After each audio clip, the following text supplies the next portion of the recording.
On to our headline interview now today. Fears of a global famine are growing over Russia's continuing naval blockade of Ukraine's ports. It means the war-torn country, which provides almost a tenth of the world's grain, cannot get its harvest out this summer.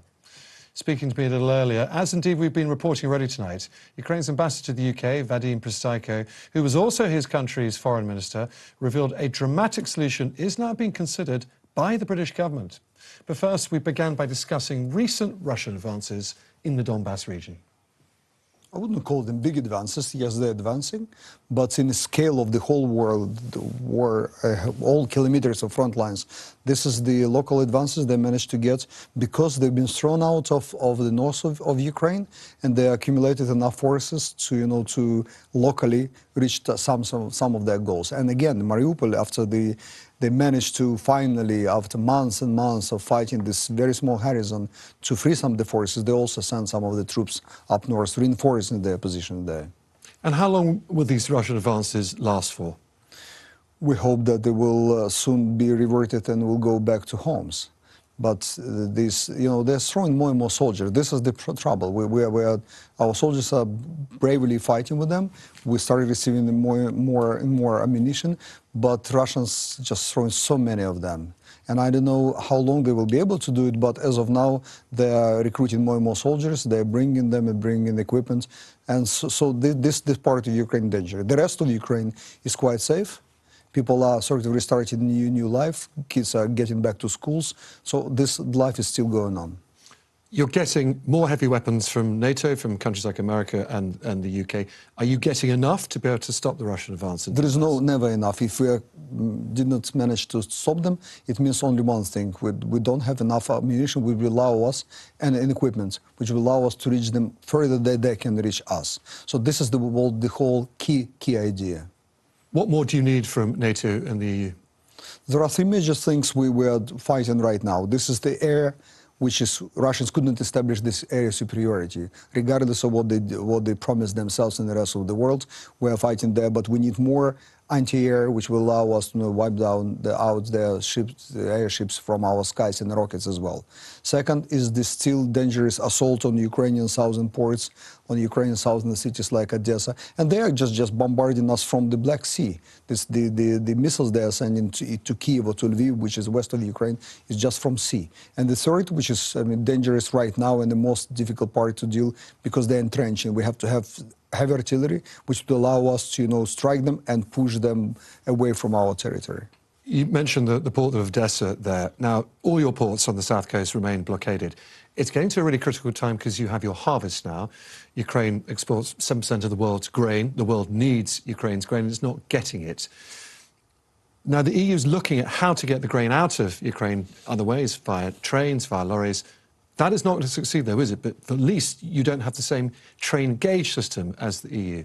The mass of the grain and not just grains, the mass of the product we are producing, and we were responsible for 400 million people to be fed around the globe. So it's so enormous that if you use trucks, you will need millions of trucks. So if the trains is a bit easier, but still, you will get into Europe, then you will have to go somewhere next to sea and then ship it. So I believe that viable solution is the ports to be unblocked. And this is something we are working with your government, with the rest of the governments around the globe. And we're also using the humanitarian part, because humanitarian aid to get into Ukraine, they also need access to the Black Sea, which is not there.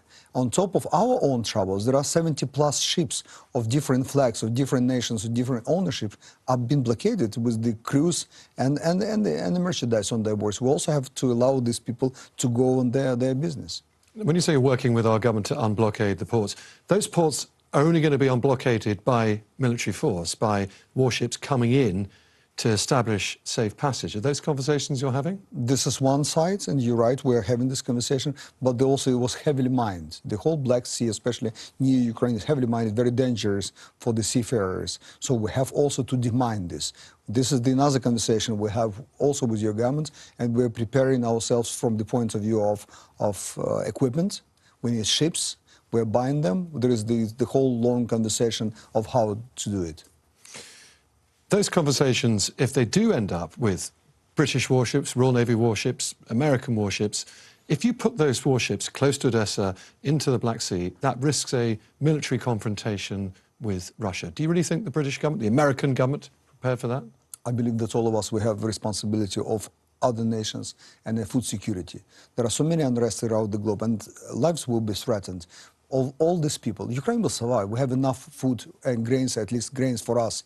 We will have, the European Union will have enough. The United States won't suffer, but the rest of the world. And if we believe in the responsibility to feed all these people, food security so-called, this is something we have to do.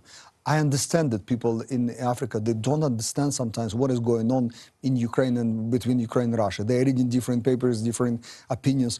What they will feel that they don't have enough bread on the tables. I believe that something can be done here. And don't forget that your ships are welcome. You're coming to our part of the Black Sea. We welcome your ships. As it was like a year ago when UHMS Defender went through the Ukrainian territory along the Crimea. Yeah, Russians were upset, but hey, we welcome your ships in our part of the Black Sea, which is open for all the maritime traffic. Let me talk to you about how this war might end. Henry Kissinger, famous world statesman, American politician, said today that he wants Ukraine to match your heroism with wisdom. And by that he means he wants you to cede territory to Russia as the only way to end this war. What's your response? I couldn't imagine that he is selling this idea to his fellow Americans. Over the centuries, we're not given the chance to have our own nation, our own state. This is the best chance. We are not going to, again, to give Russians anything, any part of our territory. It's been done so much, so many tragedies, like the famines, like Chernobyl, because of Russians' constant attempt to come and get more and more and more. And by the way, it's not about Ukraine only. They were coming to Moldova, they were coming to Georgia, now they came to Ukraine. The appetite is growing, the ambitions are growing. Okay. If you don't agree to give your territory to Russia, how about a peace plan? For example, the Italians have just suggested that you make your country neutral, you allow Russia to keep occupying Crimea and Donbass, and that's the basis for a settlement. I don't see the basis for Ukrainians. So we do everything Russians want, and that's the basis for negotiations? No, this is totally wrong. Okay, Mr. Prystaiko, I have to ask you this final question. There's a game of football coming up next week. Ukraine are playing Scotland for that last place left in the World Cup. A lot of Scottish fans obviously want their team to win. What would it mean to Ukrainian people, to the Ukrainian team, to get into the World Cup?